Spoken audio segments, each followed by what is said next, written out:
This is titled Gundam Wing Athletic Scouting.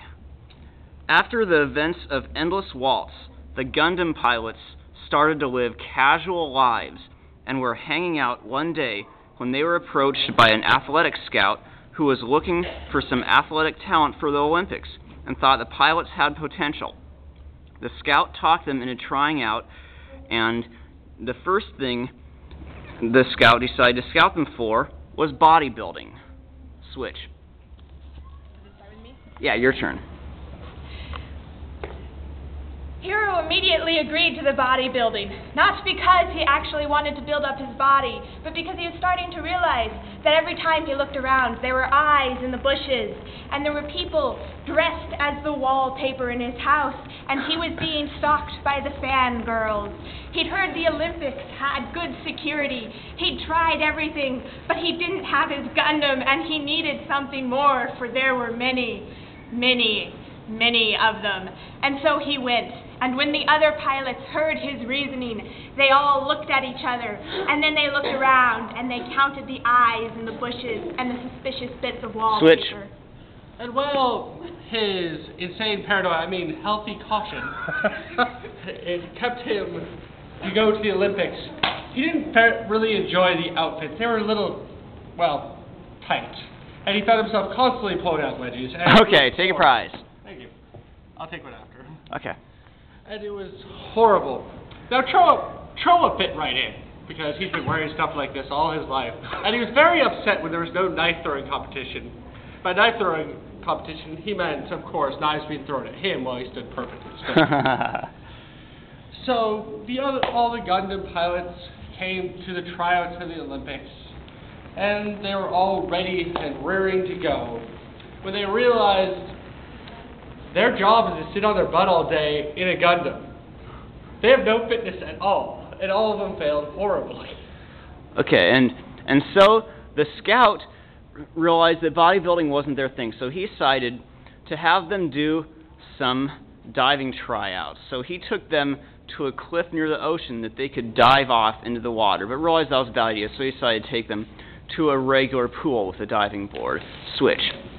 And so they all started practicing their diving.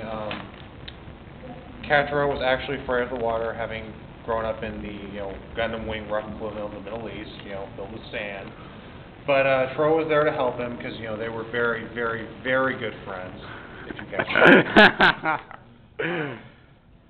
So he eventually got over that. Meanwhile, Wu-Fei seemed to just kind of talk at the diving board and babbling on about justice or something, I don't even know, telling it, that how he had to fight it to win. So he eventually, rather than learning to dive, he just sort of started punching his diving board repeatedly. At this point, would kind of rebound back at him and smack him in the face. Switch. At one point, it smacked him in the face so hard that he lost his balance and he fell into the water anyways. As he came back up, dripping wet, there was the sound of many, many cameras clicking everywhere and then little feet running away. Heero looked at all the others and said, "See, I'm not a paranoid freak. You can't tell me I'm paranoid at this point."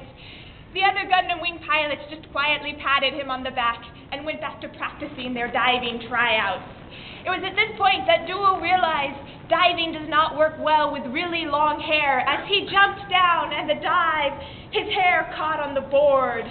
And there was a horrible, horrible ripping sound followed by the many, many wails from the suspicious bits of wallpaper. And so... Switch.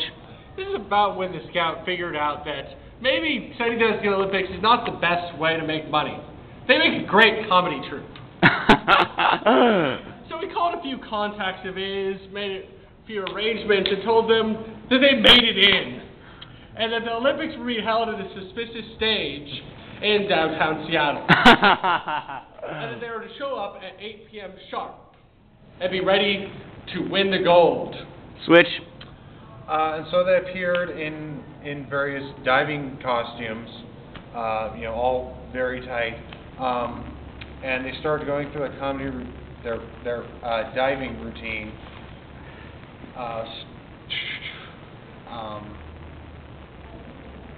Let's see. Story. Okay. Trowa started Trowa and Quatre did a duo. That sounded so wrong. Completely unintentional. Did a team diving exercise as they, like would jump in and hold on to each other and do flips and roll around with each other before they hit the water. Switch. And of course, everyone knew that that would be wonderful ratings because they too had counted the suspicious bits of wallpaper. And everyone knows that when two men such as themselves are diving, twisting around and come up wet, the fangirls are truly, truly happy. But at this point, Duo had a problem.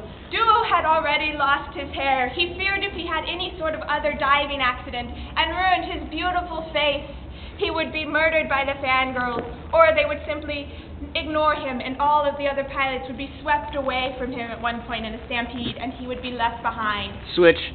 But then one of the fangirls threw out some hair growth pills at him, which he decided to take, and his hair grew back. Switch. Now, with his newfound confidence, he went strode out there. But there was this big problem. He was actually good.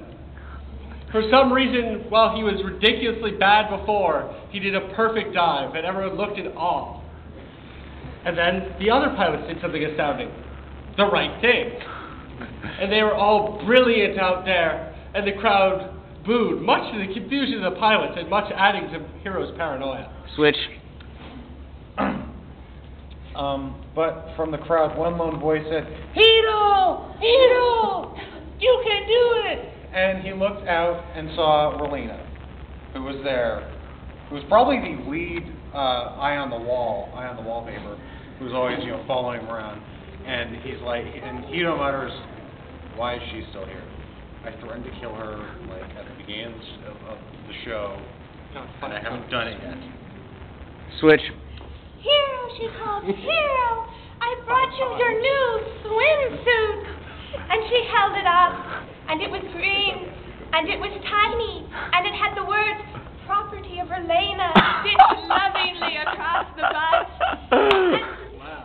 And she stands up, and she starts running towards the stage, going, Heero, you must put this on right now. Switch. Quatre would stand for none of this. And so he ran out on the stage and tackled Relina off the stage. And